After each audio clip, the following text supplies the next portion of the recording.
अगर शरीर दुर्बल है तो बुद्धि क्या करेगी?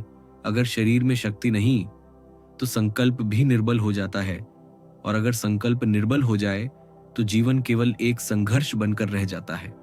आचार्य चाणक्य ने हजारों वर्ष पहले एक गूढ़ सत्य बताया था, शरीर ही पहला धर्म है। जब तक शरीर है तभी तक लक्ष्य, संकल्प और कर्म संभव है।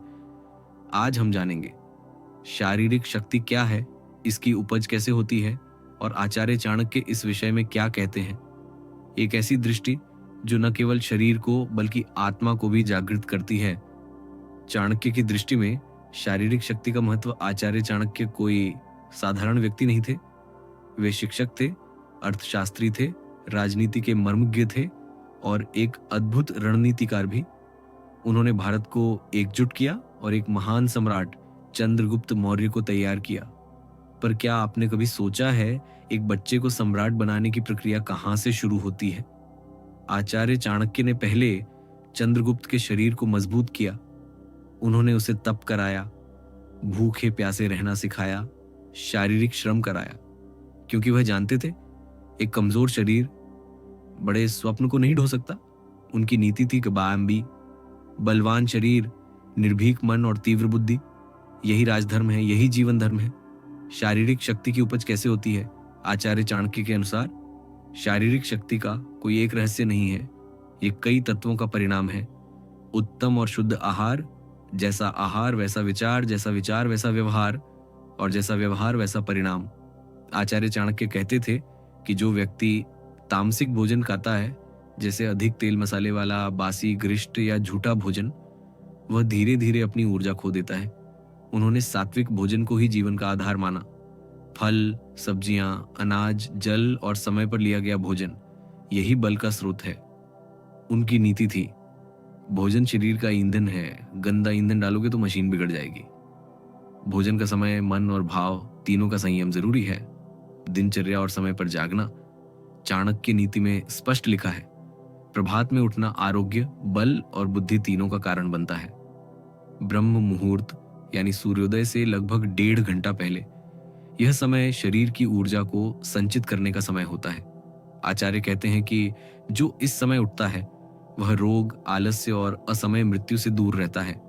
उनका निर्देश था, सूरज से पहले उठो, ठंडे जल से स्नान करो, कुछ देर व्यायाम करो, फिर दिन भर जो भी कार्य करो उसमें शरीर साथ देगा।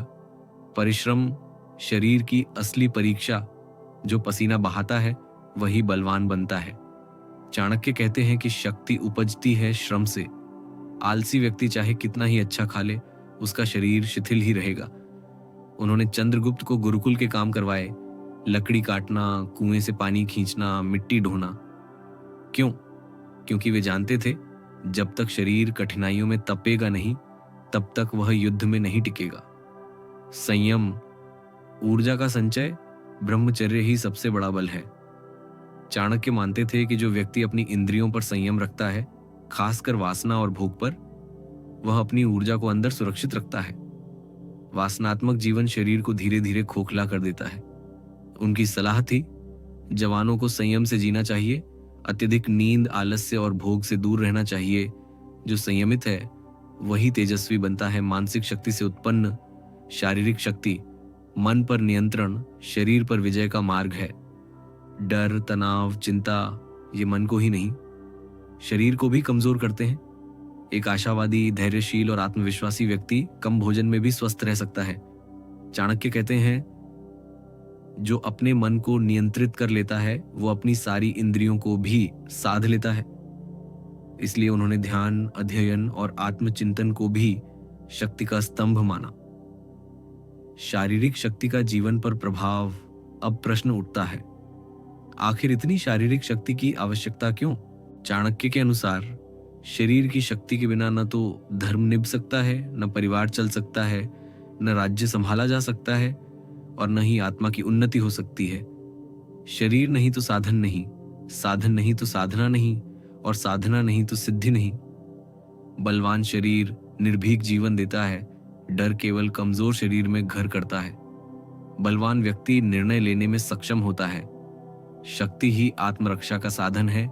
चाहे युद्ध हो या जीवन की कठिनाइयां, एक मजबूत शरीर ही उसका सामना कर सकता है। एक स्वस्थ शरीर समाज का निर्माण करता है। जो व्यक्ति खुद स्वस्थ है वही परिवार, समाज और राष्ट्र को स्वस्थ दिशा दे सकता है। सुबह की शुरुआत, ब्रह्म मुहूर्त में उठना, ताजे जल से स्नान, सूर्य नमस्कार व प्राणायाम, आत्मचिंतन व संकल्प। दोपहर, सादा और सीमित आहार, थोड़ी देर विश्राम, मानसिक कार्य या अध्ययन, संध्या, पुनः हल्की कसरत या भ्रमण, हल्का भोजन, ध्यान व आत्म विश्लेषण, समय पर निद्रा। यह दिनचर्या केवल शरीर को नहीं, आत्मा को भी बलवान बनाती है। प्रेरणादायक चाणक्य विचार, अवसर मिलने पर भी जो पुरुष स्त्री संग संयम रखे वह संपूर्ण शक्ति का अधिकारी होता है। जो पुरुष अपने आहार, निद्रा, काम और क्रोध पर संयम रखता है वही सबसे बड़ा योद्धा है। बलवान वही है जो अपनी आदतों पर शासन करता है, न कि वो जो केवल दिखावे में पहलवान है। मित्रों, आचार्य चाणक्य ने शरीर को कभी केवल हड्डियों और मांस का पिंजरा नहीं माना। यह शरीर ही तप का मंदिर है, ये शरीर ही युद्ध का शस्त्र है और यह शरीर ही मोक्ष का मार्ग है। इसीलिए इसे दुर्बल मत होने दो। शुद्ध आहार लो, संयम रखो, दैनिक व्यायाम करो, मन को सशक्त बनाओ। जो रोज थोड़ा पसीना बहाता है, एक दिन वह इतिहास बनाता है। यही चाणक्य की शक्ति की परिभाषा है। अगर आपको यह वीडियो ज्ञानवर्धक लगा हो तो लाइक करें, शेयर करें और चैनल को सब्सक्राइब जरूर करें। कमेंट में लिखें, मैं अपने शरीर को बलवान बनाकर अपने भाग्य को खुद गढ़ूंगा। फिर मिलेंगे एक और महान ज्ञान के साथ, चाणक्य की दृष्टि से जीवन को बदलने वाले सूत्रों के साथ। धन्यवाद।